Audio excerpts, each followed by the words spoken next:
So yun, no? So kamusta po mga ka-Streetwise? Ako po si Takero Miyamoto at welcome po sa aking munting channel. So mga ka-Streetwise, ako medyo nagulat ako dito sa desisyon ni Presidente Marcos.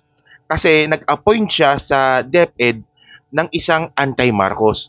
At hindi lang siya basta-basta anti-Marcos, no? Siya po yung pasimuno ng Martial Law Museum. So ibig sabihin nun, as in hardcore na anti-Marcos talaga ito.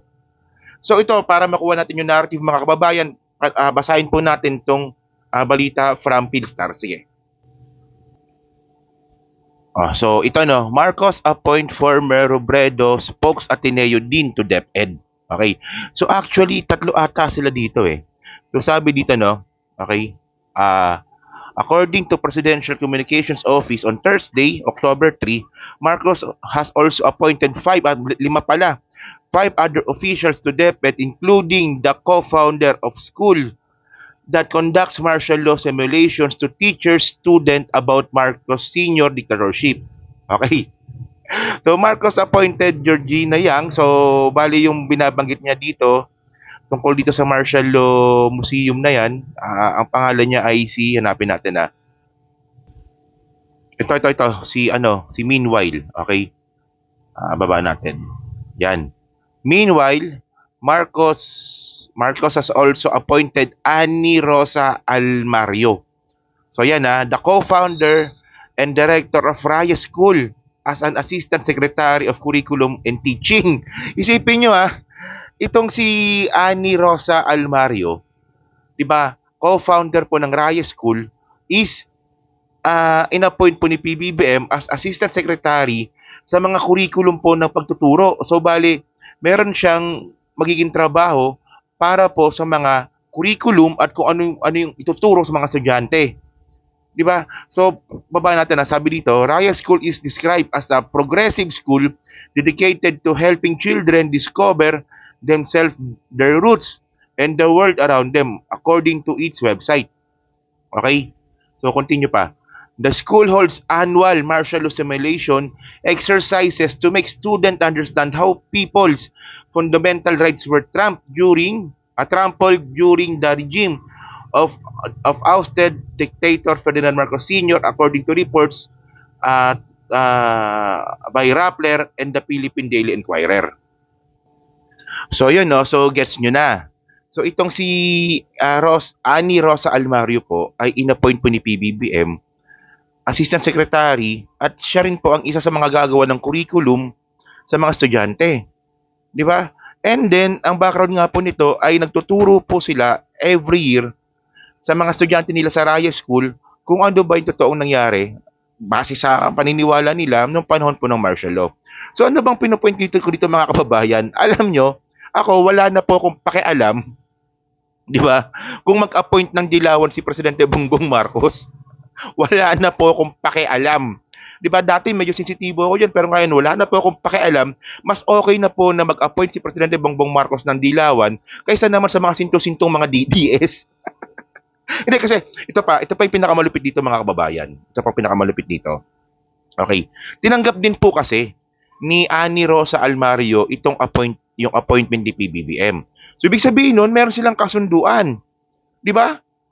Pumayag ang isang hardcore na dilawan na naniniwala sa narrative ng martial law noong panahon ni Presidente Marcos Sr.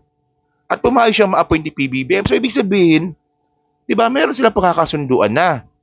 So, ano bang sinasabi natin dito mga streetwise? Dito natin makikita na ang isa sa magiging legacy po talaga ni Presidente Bongbong Marcos Jr. is tanggalin yung boundaries or yung barrier ng dilawan at saka ng mga anti-Marcos. So ito po ay para sa unity. 'Di ba? Kasi mga kababayan, ang inaasahan po talaga natin na magiging kakampi natin dito sa laban po na to is yung mga Duterte supporter. Pero iba po nangyari. Ang nangyari mga kababayan, unintentionally, ang naging kalaban pa natin is yung mga Duterte. And then ngayon, hindi naman natin 100% nakakampi itong mga dilawan na to. Pero ngayon mga kababayan, ang importante dito, natanggal po at tinatanggal po ni Presidente Bongbong Marcos, 'di ba, yung barrier between the two political political group. 'Di ba? So kasi ang point ko dito hindi po kasi tayo makaka-move on Hindi po tayo makakadiretso sa future kung palagi tayong namumuhay sa nakaraan. 'Di ba? Kung ano man ang nangyari nung nakaraan, pwede naman natin 'tong gawing guide, puwedeng magbigay aral sa atin para sa kinabukasan. Hindi yung namumuhay tayo para sa nakaraan. 'Di ba baliktad po pag-uutak talaga pa sa pag-DDS 'no? Parang si Amy Marcos, may papakita ko sa inyo dito 'no. So ito mga streetwise 'no, ito example ito 'no. Ito balita ito noong February 2023. Okay? So ito teka, may ads. Sabi dito, EDSA change our minds, hearts and lives, Amy Marcos. So kung meron mang hindi nakaka-move on mga kababayan sa pangyayari po ng martial law, hindi ng martial law, ng EDSA revolution, si Amy Marcos po 'yon. So tingnan niyo sabi dito. Okay.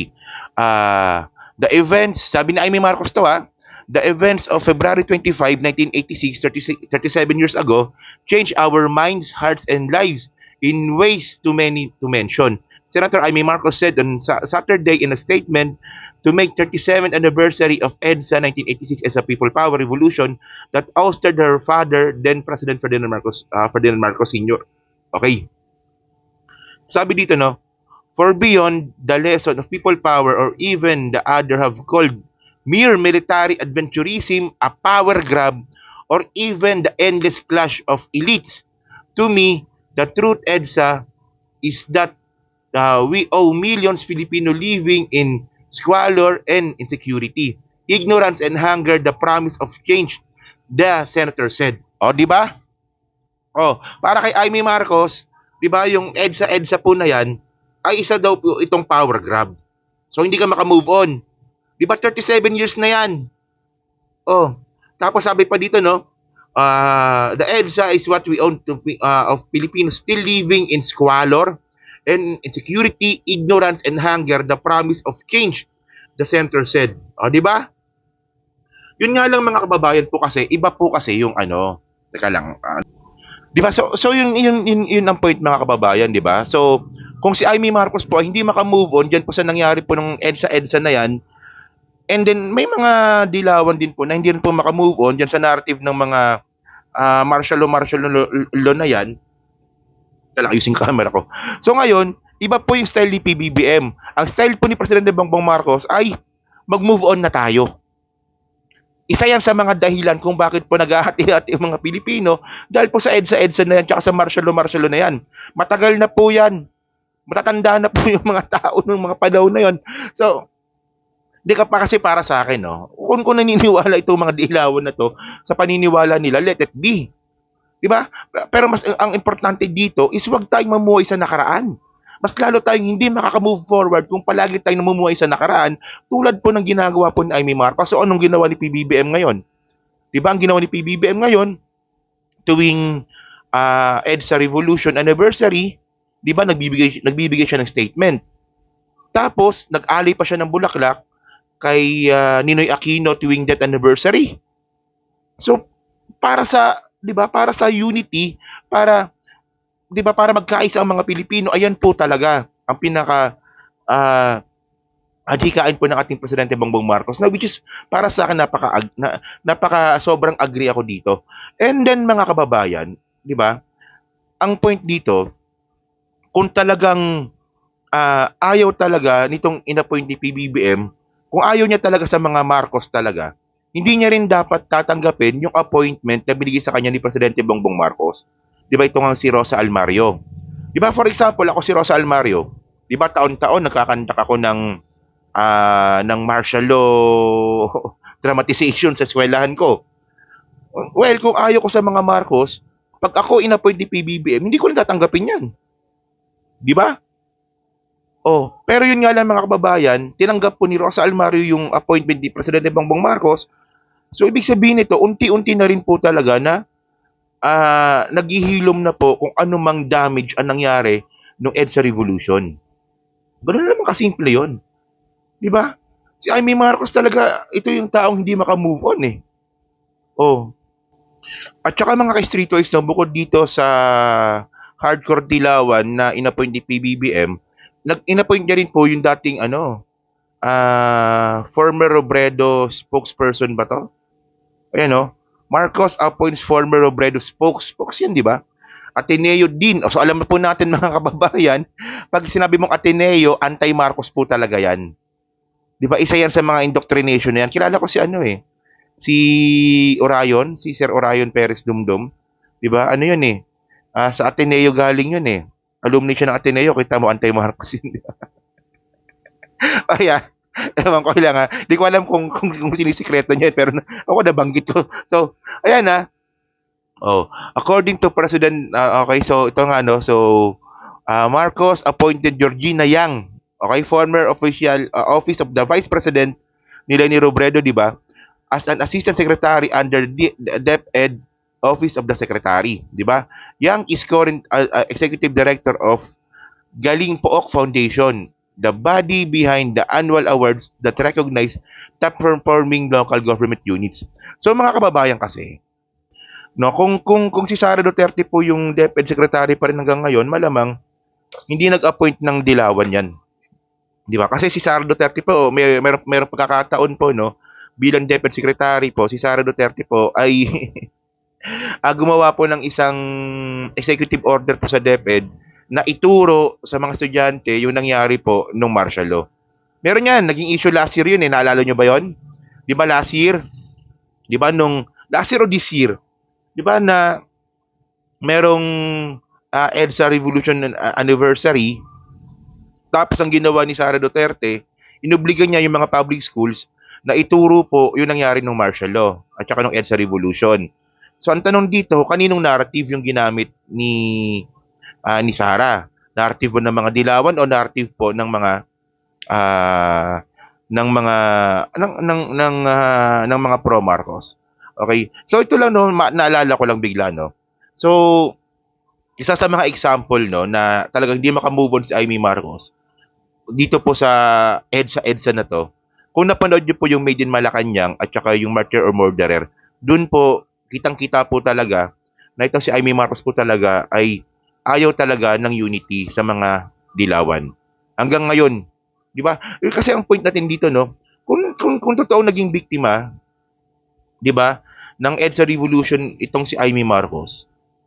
So, 'di ba, siguro dati. Pero ngayon, ang nangyari ngayon, ni-regain ni Presidente Bongbong Marcos yung pangalan ninyo. So naging presidente pa si Bongbong Marcos, tapos ikaw naging governor, naging senador, 'di ba si Amy Marcos? So, hindi kayo biktima dito. 'Di ba? Naging biktima kayo nung malamang 1990s, 'di ba? Kasi ano nilalaban niyo pa sa korte eh. Pero nung napatunayan na po ng korte na 'di ba, na hindi kayo na-convict. So, 'di ba? So justice is ang hustisya po ay pumabor, 'di ba, sa pamilya ninyo, 'di ba? So ayan na yung point natin dito. So yun mga kababayan, so kayo po, ano pa masabi nyo nga po dito sa pag-appoint nga po ni PBBM dito po sa mga dilawan, na hardcore dilawan talaga. So kayo ba, pabor ba kayo dito o katulad din kayo ni Amy Marcos na ayaw mag-move on? Bang! So yun mga ka-street boys, so kita na lang ulit tayo sa susunod na video. So dyan po sa Team Replay. So pahingin na lang po ako ng like, ng subscribe, at kung di naman kalibisan, pa-share na rin po ng video po na to. So thank you mga kababayan, kita na lang ulit tayo sa susunod na video. Bye-bye, salamat.